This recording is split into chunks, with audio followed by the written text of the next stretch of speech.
what happens when we add an irrational number to another irrational number? Let's find out. So we know that irrational numbers are numbers such as square root 2, square root 3, so on and so forth. And when we actually decimally expand them, we see that their decimal expansion is non-terminating, non-repeating. So this one will be, and you can actually just, look them up, or you can use a calculator and find these values, right? So here I am randomly taking some of these irrational numbers. So I have mentioned earlier, we are just looking to focus with these two, square root 2 and square root 3, but you can try out with any of the irrational numbers and you will get the same results. So what we are trying to do is we are trying to actually add two irrational numbers. So let's take our first example. Let's do square root 2 plus square root 3. So what is the answer here?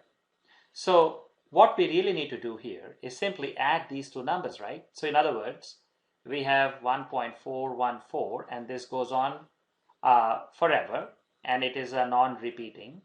And similarly here for square root 3 we have something like this, and this goes on forever and it is non-repeating. So what we are doing is we are simply trying to add these two. So if we were to just focus till 3 decimal places, so we can say this will be 6, this will be 4, this will be 1 and 1 carry over, so 2 and 1 3. So now, because these numbers we do not know, but we know they are all random numbers and they go on forever, our answer will look something like this. So now what can we say about this answer? Well, this is an irrational number because this is non-terminating and definitely not repeating, because we don't know what these numbers are and we don't know what these numbers are. There is no pattern. So hence there will be no pattern here. So they will be non-repeating. So non-terminating, non-repeating. So this is an irrational number. IR just for abbreviation for irrational number. What about if we were to do similarly, let's say square root 2 plus square root 5. And you will notice that I think this is like 2.2 something. If you were to just do the same thing here, you will notice again you are going to get an irrational number, right? And the reason you're going to get an irrational number is exactly the same as here, because square root 2 will be like this and square root 5 will be another number, something like this, and they will have there are no patterns when they are repeating, right? And so you will get basically an irrational number like this. Now one point I wanted to highlight here is that let's say we have square root 2 plus square root 2. So what happens when we add? Both are irrational, right? So we can add them. So when we add them, now obviously this means 1.414, this goes on like that, plus 1.414, right? So this will be 8 to 8.2, right? So this will be something like this. Now, this again is another non-terminating, non-repeating number. So it is also an irrational number. Now, one thing that I would like to mention here is when you have square root 2 plus square root 3, 9 out of 10 times, you will leave the answer like this, meaning there is no, you cannot actually simplify this anymore. Why?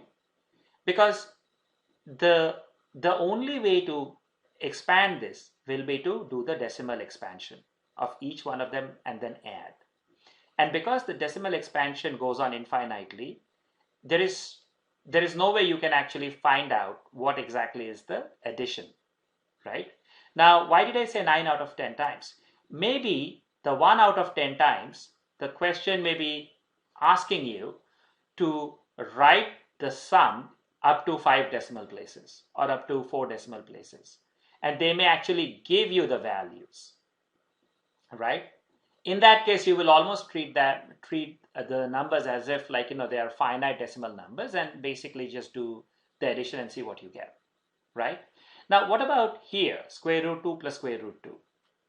So when we have square root 2 plus square root 2, the way you have to look at them is, this is some unit, let's call it almost like x, and this is the same unit like x, right? So this is essentially, if this were an algebra question, you have the same number 2 times, x plus x. So what is x plus x? X plus x is simply 2 of x, right? So the way you are going to write this, if a question like this is given, the way you're going to write this is, this will be equal to 2 square root x. So 2 square root 2, I should say, right? Because this, when something is given like square root 2, it means it is 1 of square root 2.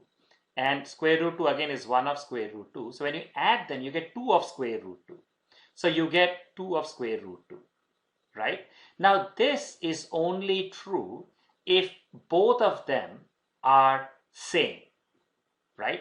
So similarly, if you have square root 5 plus square root 5, then you can say this will be 2 of square root 5. And when we write 2 square root 2 or 2 square root 5, it simply means it is 2 multiplied by square root 5, 2 multiplied by square root 2, right? Meaning simply 2 of square root 5. Now, again, 9 out of 10 times, if a question like square root 2 plus square root 2 is given, you are going to write this as the answer. You are not, the question is not looking to have you expand square root 2 decimally and then multiply the number 2 with that decimal expanded number. So 9 out of 10 times square root 5 plus square root 5 will be something like this. Now I wanted to also highlight that, let's say for example, you were given a number like square root 2 plus say 3 square root 2 plus square root 5. So these are all irrational numbers. This is an irrational number. This is an irrational number, because we have seen earlier when we multiply a rational number and an irrational number, we get an irrational number, and this is an irrational number. So how do we solve this? Well, we are actually looking for similar terms. Remember, like when we were doing algebra earlier, so if somebody gives us a question like x plus say 3x plus 5y, how are we going to solve this?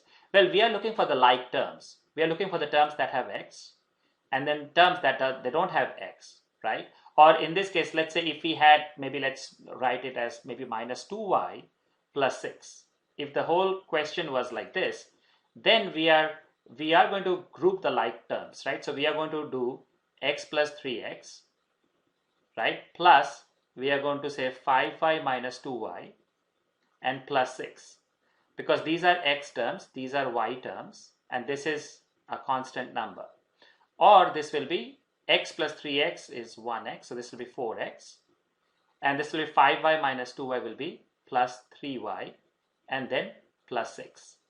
So this will be our answer. So similarly here, we will look for similar square root numbers. So if we have square root 2 and we have 3 square root 2, so we are going to group them together. So square root 2 meaning it is 1 square root 2. So this will be square root 2 1 plus 3. And square root 5 will be by itself. Or this will be 4 times square root 2 plus square root 5. Or we write this as simply 4 square root 2 plus square root 5. And we cannot solve or simplify anymore. And we see that this is another irrational number.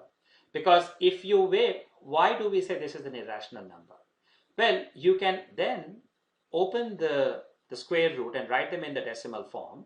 And when you multiply 4 with that, and then you write the decimal form for square root 5, and then you add those, you will see that you are going to get a number, a decimal number, which is non-terminating and it is not repeating, right? So we can say that whenever we have an irrational number plus an irrational number, we will always get an irrational number. And this idea to group them like the way we discussed, it is particularly true for addition and subtraction of irrational numbers.